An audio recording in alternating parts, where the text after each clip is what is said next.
And a good President's Day to everyone out there. This is yet a time again for This Week in Appalachian History. And this covers February 15th through the 21st. And it's kind of an odd week. It has some days where absolutely nothing happened, and then it's jam-packed on a couple others. But three or four good stories coming out of this one, so let's jump right into it. I do want to say welcome aboard to a new patron we got from last week. Karen Cadle, or Cattle, or Cuddle. Karen Cadle is what I think it is. Correct me if I'm wrong. I hate to mess my name up, but welcome as a new patron. Thank you so much. Appreciate you joining the team. Also had a couple of donors this week. I had Christopher Moore, thank you, sir, and Patricia Dibble, who is a second-time contributor. So thank you so much, Patricia, for continuing to support what we're trying to do here. It means the world to me. And with that, we'll jump right into it. And again, today's the 15th President's Day. Really not too much happened in history. Of course, we could talk about presidents all day long, but that's not really what we're here for. And so we'll move on to the 16th. And this is an interesting story that I found this week, and I love it. I always like to say this every week, I think, but I really find some of these stories that I just love, and this is my favorite one this week just because of who it is. It's not a great story by any means, but just the fact that on this day, 1909, Mr. Hugh Beaumont was born. And he wasn't born in Appalachia, but he moved to Chattanooga, and he graduated from high school down in Chattanooga, and then he actually graduated from the University of Chattanooga before moving to Southern California. And if that name rings a bell, it would be because he is the father of the one and only Beaver Cleaver. Yes, that's right. Hugh Beaumont, Ward Cleaver, was at one time a resident of Appalachia. He went to college here, got his education, and then went on to bigger and better things as the immortal, the quintessential father. I hear this even now, just last week or so ago, somebody was referencing Leave It to Beaver, was talking about June Cleaver and how they envisioned themselves being like her one day when they were younger. And of course that never works out. You don't see too many people vacuuming in heels and pearls, but it worked for June Cleaver. And I remember Ward Cleaver sitting around with his suit on and reading the paper. He may have had little slippers on, I guess, sometimes, but for the most part, he stayed pretty much ready to go to work. So I don't think too many of us end our day looking like that. I certainly don't. I got the poor man's Simon Cowell look going for me today. That is Hugh Beaumont. Moving on to the 17th. This is a little bit more involved. That is Mary Carson Breckinridge. She was actually born in Memphis in 1881, but she is well known in the Leslie County area, particularly in Hyden County, Kentucky. She established the Frontier Nursing Service in 1925, and they provided professional health care to the Appalachian Mountains of eastern Kentucky. She established nurse midwives program, and it actually did home visitations via horseback, which is, back in those days, it's such a rough terrain getting across eastern Kentucky. And I did a post on our website, maybe earlier this year or late last year, about how the pack saddle horses, they took books into there. They had a library that was done by horseback, but she actually moved it into the midwife program. And when she first started, the Leslie County rate of mortality during the childbirth was the highest in the entire country. And she quickly got it reduced to where it was lower than the average countrywide and the national average. So she really made a huge impact in a pretty short amount of time. What I love about her story too is it's a very human story. You think she's very well remembered, and in fact, you can still tour her home today. I think it's a bed and breakfast in Hyden County, or in Hyden and Leslie County.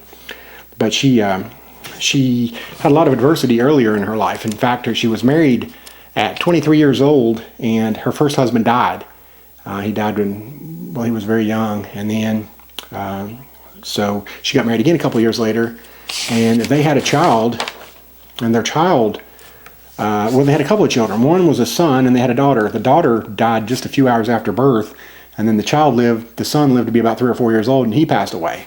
So there she was. She lost a husband, she lost 2 children, and then she ended up getting a divorce from her second husband. So she had a lot of heartache and heartbreak in her life, but it's a great example of how to make something good out of a bad situation, because she's made a lasting impression that lasts even today, because the Frontier Nursing University is still in existence and helping with healthcare throughout eastern Kentucky. So just a wonderful example of how to make something good out of something that seemed at the time incredibly bad. But she made lemonade, as they say. So, and my friend Amy Pennington Brudnicki, who's from Hayden, actually she wrote a book about Mary Breckinridge, and I'll actually share that over here on the side too, in case you're interested in reading that. But on February 18th, not much happened, not enough to talk about. On February 19th, Todd Robinson Caldwell was born in 1818 in Morganton, North Carolina, and he became the 41st governor of North Carolina. And he's interesting because he died while he was in office in 1874. He was only 56 years of age, but he died of basically the stomach flu. He had what they call gastroenteritis, so that took him out, which was not uncommon to be fatal back in those days. But boy, he passed away while in office, so he didn't really get to accomplish everything he wanted to do. Also on that day, a little better story for me, is the birth of my favorite author in Appalachian, and ever, period. He was born in 1943, a man by the name of Homer Hickam. And he was born in Coalwood, which is in McDowell County, West Virginia. And he was an author, a Vietnam War veteran, and of course he worked for NASA as an engineer. And he's most known nationally for his book, The Rocket Boys, a memoir. And it was actually turned into a movie called October Sky, which, from what I understand, I don't know that he was thrilled with the name change. They changed it up. It's actually an anagram. If you shuffle the letters of Rocket Boys around, it could make October Sky. And apparently the marketing team for the company that distributed the film thought that women wouldn't be attracted to something called Rocket Boys. So they changed the name to the October Sky. And it wasn't a big hit at the box office, but it definitely was critically acclaimed. And it's a really good feel-good movie. And that's kind of what I think the way Homer Hickam looks at it too. It's not necessarily true to his book, but it is a good feel-good movie. It takes a little bit of the pop out of his book, if you've read that. And it actually takes a couple of characters out of his book too, because in real life there was 6 Rocket Boys, and in the movie they whittle it down to 4, I guess, for focus and for the camera and whatnot. But he, and if you don't know the Rocket Boys, if you haven't read that, it's a story of his life growing up in McDowell County, and a lot to do with the coal mining industry. His father worked for Olga, part of the Pocahontas Fuel Company, and it was just that time, that era that he would have grown up and wrote about is right at the edge of where the mining started to drop off.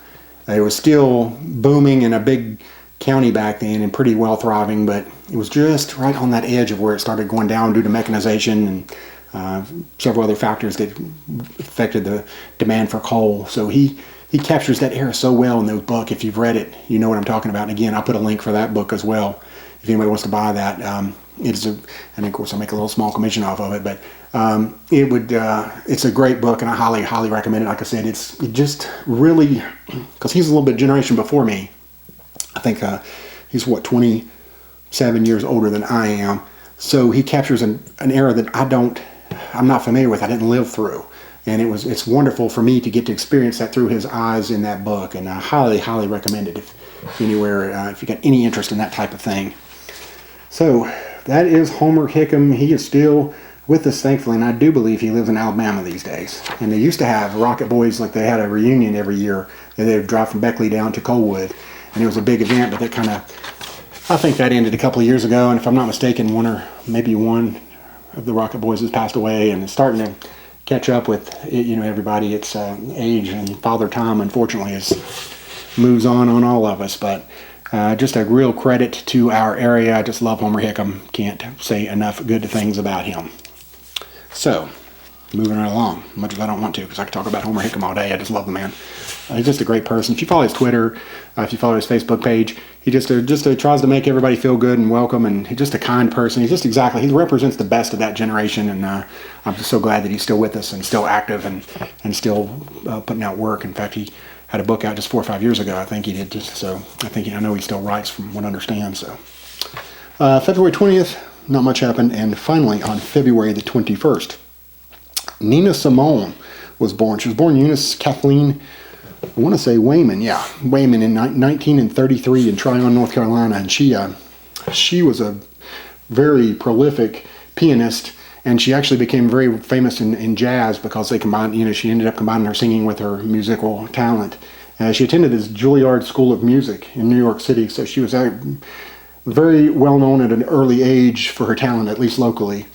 And then she changed name. Nina Simone became her stage name because she didn't want her family to find out what she was doing, because her mother was in the ministry, and she didn't want her family looking at her. They didn't agree with her playing what they call devil's music, I guess, what it would be known by back then. But so she became known as Nina Simone, and she had a record of a song called "I Loves You, Porgy," and that was her only top 20 hit. But that really elevated her, and then she was very prolific after that for the next decade or so. And then she started getting into civil rights. She became very active in that, and she was in the civil rights movement from the 60s. Early, like 1970, she moved out of the country, actually. She went to Barbados, then she moved to Liberia, then she moved to Switzerland, then she moved to France, first Paris, and then she ended up somewhere else where she passed away. And she had a few battles with alcoholism, and she had breast cancer late in her life, so she had some obstacles. She also had bipolar disorder. She dealt with that as well, too. So she eventually passed away, but she... The number of people that she influenced is just staggering. Elton John, Madonna, Aretha Franklin, Adele, David Bowie, on and on and on and on. All these major musical talents attribute a lot of their influence to her. So that wraps up this week. Hopefully this has been a short one, because it felt like it was. And I'll see you guys next week, but thank you so much for watching this, and appreciate the feedback, and hopefully we'll get this audio and video tweaked a little bit more and keep getting better and better and better. And until then, I'll see you next week. Thanks.